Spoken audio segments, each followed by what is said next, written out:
ಇದು ಸ್ವಾಭಾವಿಕವಾಗಿ ರಾಜಕಾರಣದಲ್ಲಿ ಎರಡು ಅಭಿಪ್ರಾಯಗಳು ಇದ್ದೇ ಇರುತ್ತೆ, ಅಥವಾ ಅದಕ್ಕಿಂತ ಜಾಸ್ತಿನೂ ಇರುತ್ತೆ. ಹಾಗಾಗಿ ಅವರು ಬಂದು ಶಾಸಕರನ್ನೆಲ್ಲ ಮಾತಾಡಿಸಿ ಅವರ ಅಭಿಪ್ರಾಯ ಕ್ಷೇತ್ರದ ಬಗ್ಗೆ ಮತ್ತೆ ಆಡಳಿತದ ಬಗ್ಗೆ ಅವೆಲ್ಲ ಮಾತಾಡ್ಕೊಂಡು ಹೋಗ್ತಾರೆ.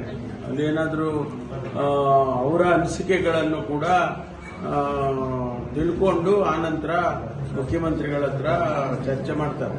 ಕಾಂಗ್ರೆಸ್ ಶಾಸಕರು ಹೈಜಾಕ್ ಆಗ್ತಾ ಇದೆ ಅಂತ ಸಿಎಂ ಆಕಾಂಕ್ಷಿಗಳು ಬಲಾಬಲನ ಚೆಕ್ ಮಾಡ್ತಾರೆ. ಅದೇ ಅದಕ್ಕೂ ಸಂಬಂಧ. ಸರ್, ಕಾಶ್ಯಪ್ನವರು ಹೇಳಿದ್ದಾರೆ ಕಾಂಗ್ರೆಸ್ ಶಾಸಕರು ಹೈಜಾಕ್ ಆಗ್ತಿದ್ದಾರೆ, 53 ಮಂದಿ ಪಟ್ಟಿಯಾಗಿದೆ. ಯಾರು ಹೇಳಿದ್ದಾರೆ? ಕಾಶ್ಯಪ್ನವರು. ಆಪರೇಷನ್ ಕಮಲ ಮಾಡಕೊಟ್ಟಿದೆ ಬಿಜೆಪಿ. ಕಾಂಗ್ರೆಸ್ನವರಿಗೆ 53 ಜನರು ಪಟ್ಟಿಯಾಗಿದೆ, ನೀವು ಬಿಜೆಪಿ ಸೇರ್ಪಡೆ ಆಗಲಿಲ್ಲ ಅಂದ್ರೆ ಐಟಿ ಇಡಿ ಅಂತ ಎದುರಿಸ್ತವ್ರೆ. ನನಗೆ ಗೊತ್ತಿಲ್ಲ. ಕಾಶ್ಯಪ್ನವ್ರಿಗೆ ಕೇಳು, ಕಾಶ್ಯಪ್ನವ್ರನ್ನ ಕೇಳೋಣ. ಅವ್ರಿಗೆ ಯಾವ ಮಾಹಿತಿ ಇದೆ? ಇಲ್ಲ, ಗುಪ್ತಚರ ಇಲಾಖೆ ನನಗೆ ಬರಲ್ಲ, ಮುಖ್ಯಮಂತ್ರಿಗಳಿಗೆ ಬರುತ್ತೆ. ಇಂಟೆಲಿಜೆನ್ಸ್ ಎಲ್ಲ ಅವ್ರ ಜೊತೆಯಲ್ಲಿರುತ್ತೆ. ಕಾಂಗ್ರೆಸ್ ಅಲ್ಲೂ ಕುದುರೆ ವ್ಯಾಪಾರ ನಡೀತಾ ಇದೆ. ಕಾಂಗ್ರೆಸ್ ಅಲ್ಲೂ ಕುದುರೆ ವ್ಯಾಪಾರ ನಡೀತಾ ಇದೆ ಸಿಎಂ ಇದಕ್ಕೆ ಅಂತ ಹೇಳಿ. ಗೊತ್ತಿಲ್ಲಪ್ಪ ನನಗೆ ಅದೆಲ್ಲ.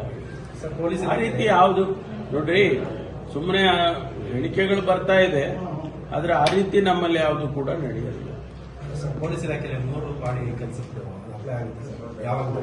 ಎಲ್ಲ ಇನ್ನೂ ನಾವು ಡಿಸ್ಕಷನ್ಸ್ ಅಲ್ಲಿ ಇದ್ದೀವಿ. ಅದು ಎಲ್ಲ ಸಂಪೂರ್ಣವಾಗಿ ಸಾಧಕ ಬಾಧಕಗಳನ್ನ ನೋಡಿಕೊಂಡು ಅವರಿಗೂ ತೊಂದರೆ ಆಗಬಾರ್ದಲ್ಲ.